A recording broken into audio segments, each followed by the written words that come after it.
کتن کوم کورونو کې چې موږ وګرځېدو هغه ته مته چې هغه کم د بم بلاست هغه ملبچ راغلی دا هغه پوره کورونه خراب کړی دي په دې کور کې یو زنانه شهید شوی دی یو ماشوم او درې په هسپتال کې زیر علاج دي راځي د دې کور مالک نه پوښتنه کوي چې په دې حواله سره سوی واقعي څنګه پیښه شو او د دې واقعي د درز د دې د شور د دې د سمره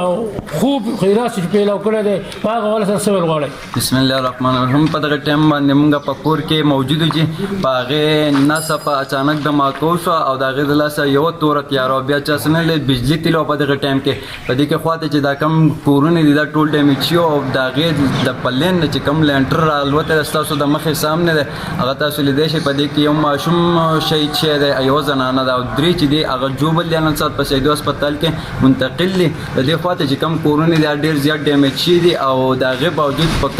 خوا شا کې د لین خواته چې کم دا کورونه دي دا ټول په نږدې د علاقه کې د دې د لاسه دلته داسې و لکه قیامت چې وجي. شکریه.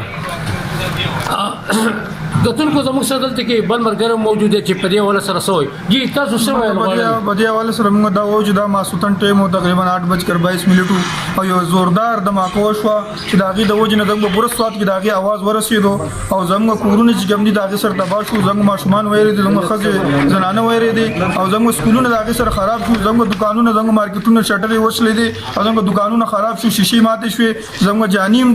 نقصان وشو مالي هم نقصان وشو او ډېر یو خوفزده ماحول جوړ شو خلک ویرېدل یعنې داسې نه چې بیا پخواني حالات شروع شول نو د دې وجې نه موږ امن غواړو او یو تاسو نه یو مدد غواړو زموږ سره زموږ دا سوات چې دا د یو امن ځای دی په دې کې چې کوم دی نور هېڅ په دغه نشته دی صحیح دی. د حکومت نه څه مطالبه کول غواړئ؟ موږ د حکومت دا مطالبه زموږ په امن موږ له پکار دی موږ چې کوم دی دا د دماکې او دا چې کوم دی دا موږ خپل بچي هغو باندې تعلیمونه کول غواړو په هغو باندې سبقونه ویل غواړو په هغو باندې مدرسې ویل غواړو یعنې دلته دا ماحول موږ نه غواړو چې هر دلته یو داسې خوفناک ماحول جوړ شي زموږ امن غواړو د حکومت نه.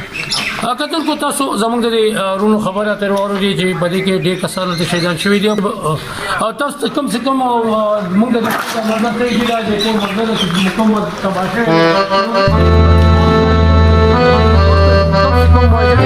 شوي